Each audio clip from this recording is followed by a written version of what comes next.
বিসমিল্লাহির রহমানির রহিম। আসসালামু আলাইকুম। এই যে আমার এটা হলো 9 নম্বর ছাদ, 10 তলার। দেখেন কালকা ঢালাই হবে। এই যে এটা পিলার, এই যে বিম বানছে দেখেন। এই যে লোক মেন হইলো আপনার ছাদের দেখবেন কভারিং, এই যে কভারিং দিচ্ছে। এই যে এই রডের তলে যেটা দেখা যাচ্ছে এটা হলো বলক। এই বলক দিলে কভারিং থাকলে রড আর কোনো ধরনের হবে না, বাতাস পাবে না, রড স্কিনের লগে লাগা থাকবে না। তারপরে এই যে এটা হলো পাইপ বলক, উপরে জালিটা ঠিক রাখার জন্য এটা পাইপ বলক। এই যে লোক মিস্ত্রি সাহেব বলক দিচ্ছে দেখে দেখে। এই যে বলকটা খাড়া করেন, এই যে বলকটা খাড়া করেন। এটা হলো বারিন্দা, এটা লাগাইছে ফ্যান হুক। এরকম ছাদ দেখে লুকেন। এই যে বিম বানছে, বিমের কভারিং সবসময় চতুর্দিকে সমান থাকতে হবে। দেখেন এই যে ছাদ বান্ধা, 10 তলার উপরের ছাদ। এটা আমার 10 তলা বিল্ডিং।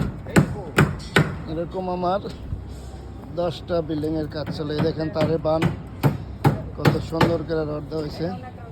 এই যে বিম দেখেন, সমস্ত বিম একরকম আছে, কোনো ধরনের কোনো দিকে নাই। এই যে একটা কলম, এই যে পানি দিয়ে দেওয়া হয়েছে। আগামী দিন আল্লাহ ছেলে ছাদ ঢালাই হবে, এই জন্য দিয়া দিয়েছে। আপনারা প্রতিটা ছাদ ঢালাইয়ের আগে সুন্দর করে ময়লা দিয়ে দিবেন, তাহলে আর ময়লা থাকবে না। এই দুটো হলো লিফট, এই দুটো হলো লিফট। দেখেন সুন্দর করে দেওয়া হয়েছে।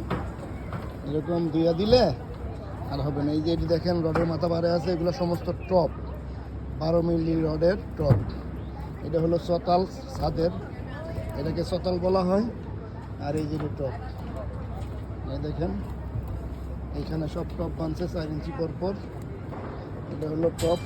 এই যে ডিম 20 মিলি রড দিয়া। এই যে ডিমের ভিতরে দেখেন নিচে দেখা যায় এই যে 4 ভাগের 2 ভাগ এদিকে আছে, আর মাঝখানে 2 ভাগ, ওদিকে 2 ভাগ, 4 ভাগ কইরা 2 ভাগ মাঝখানে কলমের দ্বারা 1 ভাগ, আর ওই কলমের দ্বারা 1 ভাগ করে ডিম। এখানে আবার নিচে টপ।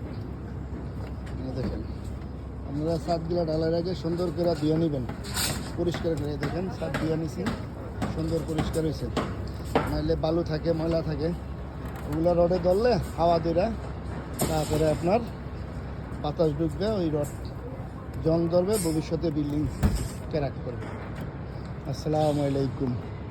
এখানেই আমার 9 নম্বর ছাদের ভিডিও শেষ করলাম।